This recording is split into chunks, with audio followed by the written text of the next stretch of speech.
We're back on the early edge, and we're not quite done with football yet. Tom Casale joins us, which means we might still be talking NFL, but more likely talking college football. So, Alex, you're going to stick to some NFL futures. Tom, I know you've got some college football futures. I mentioned we're just 51 days away from NFL season, which, Tom, means we're a lot closer to college football season, which just gets me completely amped. Now, it don't seem like it now, but I just get so much energy talking football. Let's talk about season win totals. And, Tom, I'm going to give you the floor first. Give me a college football season win total that you like.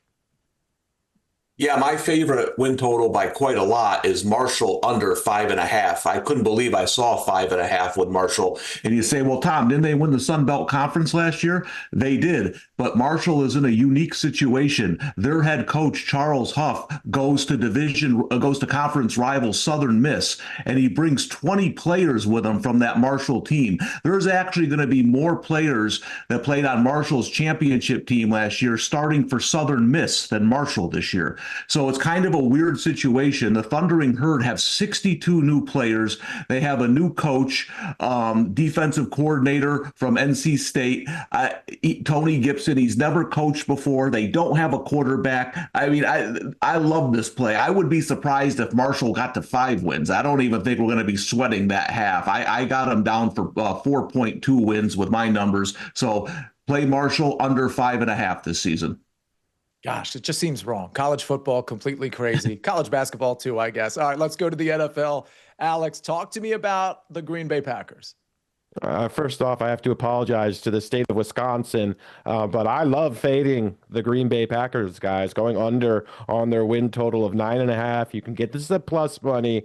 I just think everything broke right for the Packers last year. From a health standpoint, certainly they stayed very healthy. Then I look at this offseason, really did not like their draft. They didn't have any real notable free agent acquisitions either.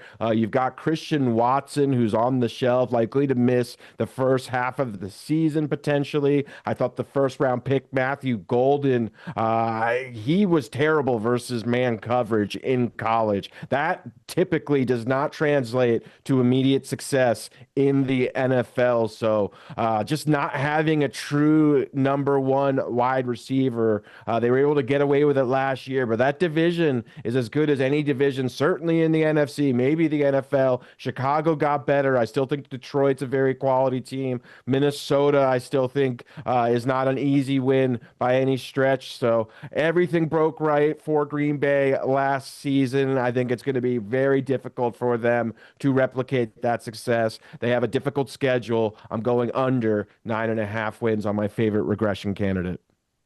Yeah, I mean, it's certainly a really competitive division. The Bears will be better inevitably, especially with the coaching change. And then I think Minnesota, even if J.J. McCarthy is average, I still think that's a pretty good team. So I kind of agree with you here on the Green Bay Packers regression. Tom, all right, we're going to go back to college football. We're going to talk team props here. You like a certain team to win the Big 12 at a reasonably tall number.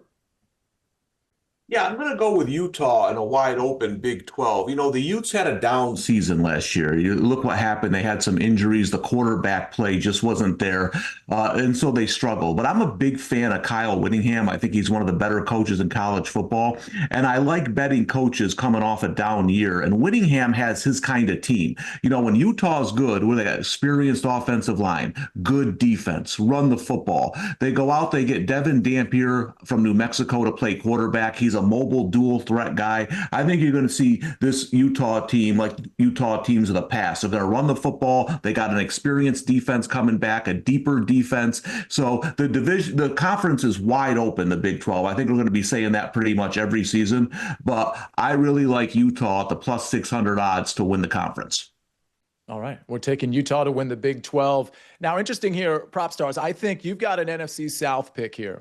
I think the AFC South and the NFC South, to me, have the most clear-cut winners at actually bettable numbers. You know, obviously we could take the Bills, but we're not laying the juice on that, right? I think, you know, the Texans in the AFC South and the Bucs in the NFC South, bettable numbers here to win the division. Talk to me.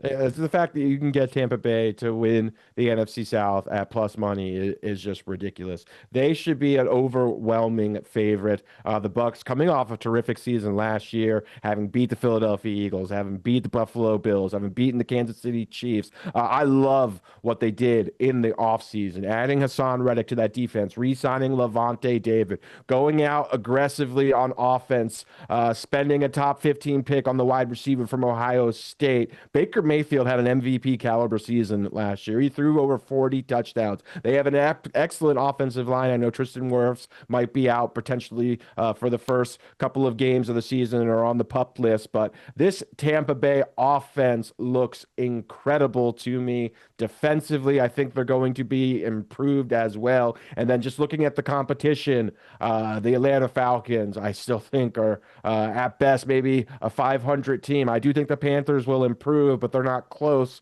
to a team like the Bucs and the Saints. We know the Saints are potentially the worst team in the NFL right now. So I just look at Tampa Bay, and there's a significant gap between them and everybody else in that very soft division. So I love their chances of winning the NFC South at plus money. I think it's one of the best bets that's as far as team futures go on the board right now. Very easy to root for that team, particularly Baker Mayfield. I want to point that out. All right, let's go to Tom. Let's go back to college football, and let's go to a team that you're really high on that not necessarily everybody else is high on.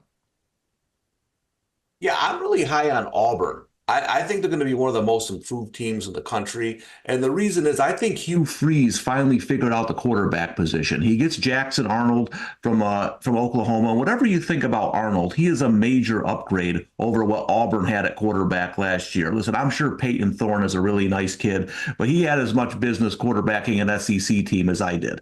He just wasn't an SEC quarterback. And despite only winning 5 games and struggling offensively, Auburn finished 28th in the country in defense. They return a really good defense, and now you got a passing game that can get you first downs, that can score in the red zone. So when you look at the SEC, I know a lot of people like South Carolina, a lot of people like Oklahoma as the sleeper in that conference. Florida's getting a lot of preseason love. I think Auburn is sneaking under the radar a little bit here. I like the Tigers to be much improved this season. All right, we're taking Auburn. Alex, talk to me about an NFL team that you're high on. Yeah, I've got 2, Sia. One that I know you like quite a bit. I'll try to keep the takes short. But I'm high on Denver, the Broncos, Sia, which I know you are as well. Year 2 of Bo Nix, the continuity of Sean Payton's offense. That defense was a top 10 defense last year. Love what they did in both free agency and the draft. I love RJ Harvey as well to stabilize that running back room, J.K. Dobbins. So I think the Broncos are going to be potentially significantly better, and they have one of the best defenses in the NFL. Bo Nix in year 2 as well. And then I love what Chicago did. First and foremost, adding Ben Johnson as their head coach, I think was a massive win for them. Just even getting him away from Detroit. But year 2 for Caleb, I think he's going to be a lot better. I love the weapons. Rome Odunze. They go out, they draft Luther Burden, Colson Loveland. Those are 2 immediate impact players for him on offense. So the Bears defense was pretty good. I think they'll be significantly better. I think both these teams' arrows are pointed way up. Yeah, Chicago's going to be really, really interesting this season with all those changes you mentioned, Alex. All right, let's go to a team we're going to fade week to week. Tom, I'm going to start with you in college football. Yeah, I'm going to stick in the SEC, but I'm going to go with Kentucky. Listen, I mentioned that Marshall is replacing over 60 new players.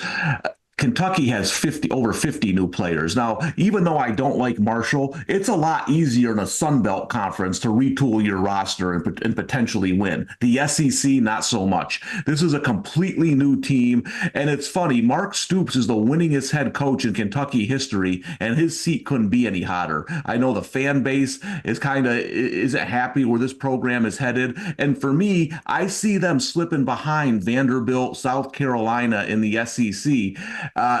I feel like them and Mississippi State are easily the 2 bottom teams in that conference. And where you're going to want to go against Kentucky is early in the season. I mean, week 1, they're a 10.5-point favorite over Toledo. That's a tough game. I give Toledo a puncher's chance at winning that game. And if Kentucky doesn't win that game, the wheels are going to come off that program. I would be surprised if they go over their win total of 4.5. I think Kentucky struggles this year.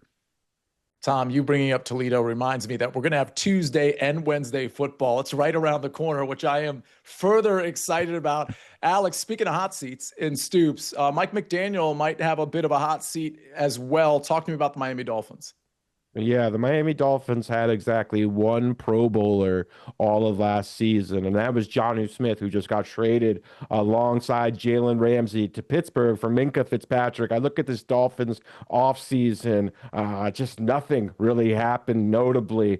Again, they didn't have a lot of draft picks either, didn't like what they did with their draft picks. I thought they had one of the worst off seasons, and they just have a top-heavy roster. Wouldn't shock me if Tyreek Hill is playing for another football team if they get off to a bad start, or even potentially moved prior to the start of the season. We know that Tua, unfortunately, is one concussion away from potentially a season or career-ending injury, has major durability concerns. I just look at this Miami roster. I don't think it's very good. I think they're more name than game right now. I think because they had the 14-win season 2 years ago, the opinion on them is kind of inflated. So I think the Dolphins are a major regression candidate. I think they're going to struggle to win 6 or 7 games, even in a poor division. They're a team I'm going to look to be fading early on in the season.